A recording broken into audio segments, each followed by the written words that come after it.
বৈষম্যমূলক আচরণ হয়ে গেল মাননীয় স্পিকার। বৈষম্য হবে না, এন্ড অফ দ্য ডেতে দেখবেন বৈষম্য হবে না। মাননীয় স্পিকার, আপনাকে ধন্যবাদ। হ্যাঁ, মাননীয় স্পিকার, আপনার মাধ্যমে এই সংসদে, এই মহান সংসদে আমি বিরোধী দলীয় নেতা সহ বিরোধী দলীয় সকল সংসদ সদস্যকে ধন্যবাদ জানাতে চাই। ধন্যবাদ জানানোর কারণ, বীর মুক্তিযোদ্ধার যে সংজ্ঞা নির্ধারিত করা হয়েছে জাতীয় মুক্তিযোদ্ধা কাউন্সিল আইন 2026-এ, সেই সংশোধনীতে 1971 সালে বাংলাদেশের যে সমস্ত দামাল ছেলেরা পাকিস্তানি হানাদার বাহিনী এবং তাদের এদেশীয় দোসর, তৎকালীন মুসলিম লীগ, তৎকালীন জামাতে ইসলামী, তৎকালীন নেজাম ইসলামী এবং আলবদর আল-শামস বাহিনী রাজাকারদের বিরুদ্ধে যারা সংগ্রাম করেছিলেন, তাদেরকে বীর মুক্তিযোদ্ধা হিসেবে যে আইন এই সংসদে পাশ হয়েছে, সে আইনে জামাতে ইসলাম বিরোধিতা করেননি কার্যত, এবং সে আইনে এনসিপির পক্ষ থেকে লিখিতভাবে অনুসমর্থন জানানো হয়েছে। এই কারণে তাদেরকে ধন্যবাদ জানাচ্ছি মাননীয় speaker. By operation of law and interpretation, তাহলে এটা ইস্টাবলিশড হয়ে গেল যে 1971 সালে বাংলাদেশের স্বাধীনতা যুদ্ধে কারা বিরোধিতা করেছিলেন, কারা খুন, গুম, ধর্ষণের সাথে জড়িত ছিলেন, যারা বাংলাদেশের অগণিত অসংখ্য মানুষের জীবন কেড়ে নেওয়ার সাথে জড়িত ছিলেন। মাননীয় স্পিকার, আমরা যারা আজকে এই সংসদে দাঁড়িয়েছি, আজ থেকে প্রায় 2 বছর আগে আমাদের এবং ওনাদের জায়গা এক ছিল। আমরা নির্যাতিতদের পক্ষে ছিলাম। এই বাংলাদেশ 2 ভাগে বিভক্ত ছিল। এক ভাগে ছিল ফ্যাসিস্টরা, গুটি কয়েক লুটেরা, গুটি কয়েক খুনি, আর একদিকে ছিলাম আমরা সবাই, ওনারা এবং আমরা। সেখানে আপনিও ছিলেন মাননীয় স্পিকার।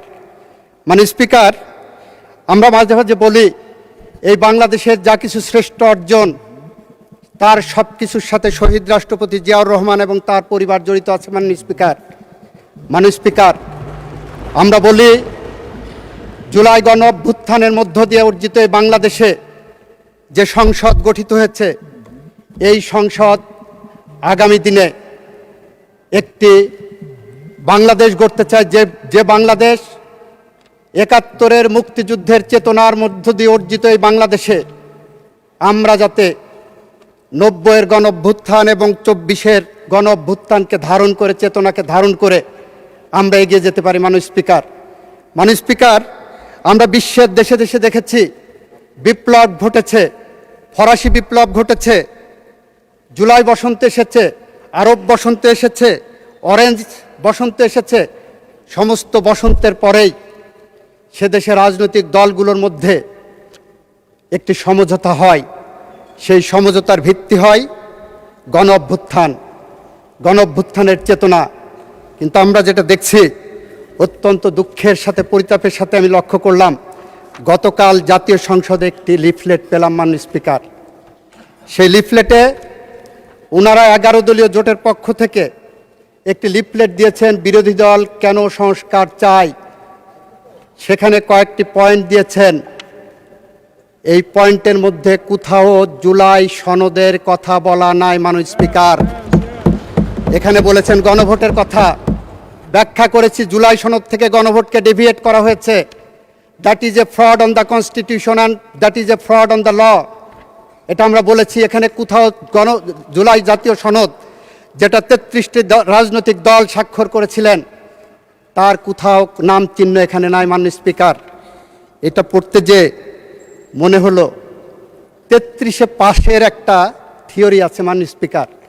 এই যে আমরা 33-এ পাস পরীক্ষা করি না, আমাদের দেশে এক্সামিনেশন সিস্টেমে 33-এ পাস, এটা পড়তে যে মনে হলো কি আমি 33-এ পাশের স্টেজে আছি।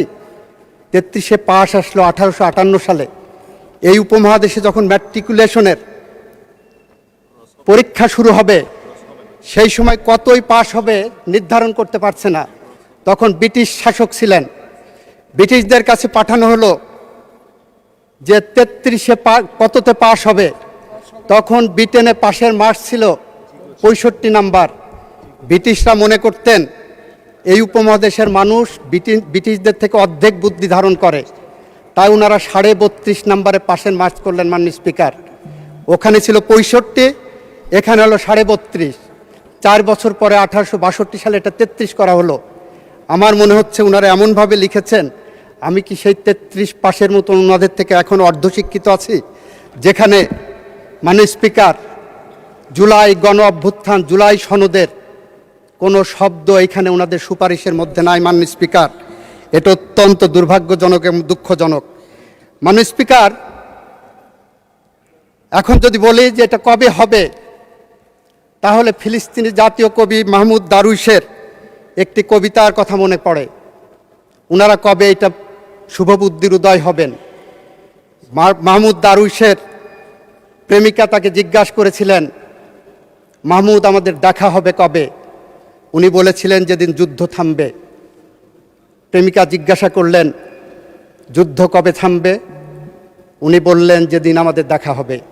মাননীয় স্পিকার, ওনাদের সাথে আজকে আমাদের সম্পর্কের জায়গাটা এরকম চলে গেছে। কবে আমাদের মিল হবে? যেদিন ওনাদের শুভবুদ্ধির উদয় হবে। শুভবুদ্ধির কবে উদয় হবে? যেদিন আমাদের দেখা হবে। মাননীয় স্পিকার, আমার 26 সেকেন্ড সময় আছে, আমি আরো 5 মিনিট সময় চেয়েছি মাননীয় স্পিকার। জি, আপনাকে 4 মিনিট সময় দেওয়া হবে, 4 মিনিট। মাননীয় স্পিকার,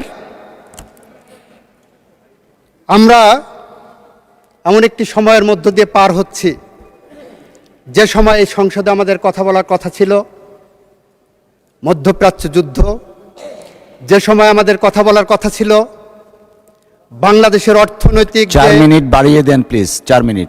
আমাদের অর্থনৈতিক যে মেরুদণ্ড ভেঙে গেছে, সেই মেরুদণ্ডকে কিভাবে সোজা করতে পারি, এ সময়ে কথা বলার কথা ছিল আমাদের জুলাই যোদ্ধাদের স্বপ্ন কিভাবে বাস্তবায়ন করতে পারি।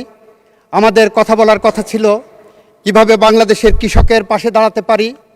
আমাদের কথা বলার কথা ছিল কিভাবে বাংলাদেশের ভুখা নাঙা মেহনতি মানুষের পাশে দাঁড়িয়ে বাংলাদেশের আগামী ভবিষ্যৎ আমরা তৈরি করতে পারি। অথচ আমরা কথা বলছি কি নিয়ে? গণভোটের 4টি প্রশ্ন নিয়ে। মাননীয় স্পিকার, গণভোটের 4টি প্রশ্ন ছিল, তার 3.5টি প্রশ্নের ব্যাপারে বিএনপির কোনো আপত্তি কখনো ছিল না।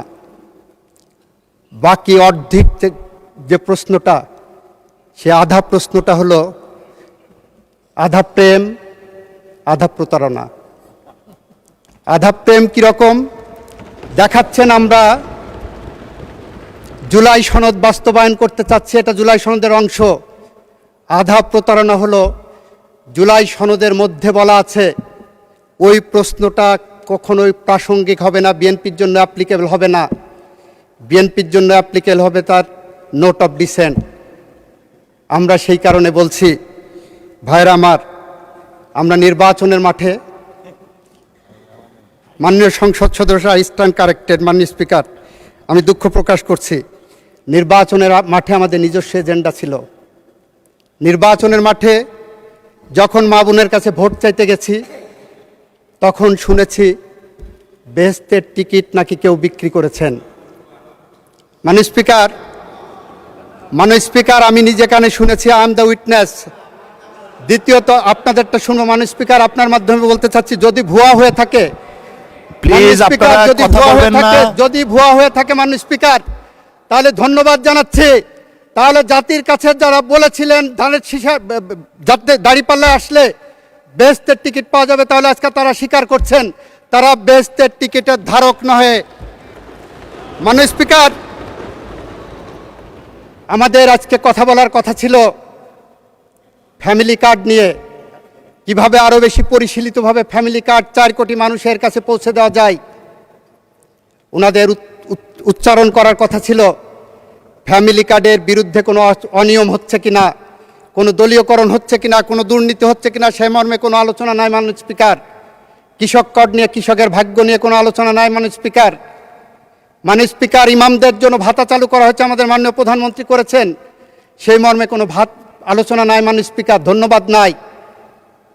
আমি ধন্যবাদ জানাতে চাই মাননীয় বিরোধী দলের মাধ্যমে ওনাদের সংসদ সদস্যদেরকে।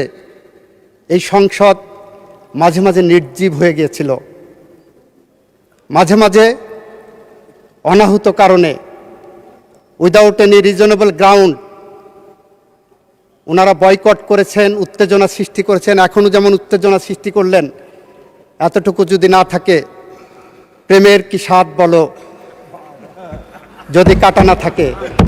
আমরা সেই কারণে মাননীয় স্পিকার বলছি, আসেন বাংলাদেশকে গড়ি, আসেন শহীদ রাষ্ট্রপতি জিয়াউর রহমানের আদর্শে গড়া যে বাংলাদেশ।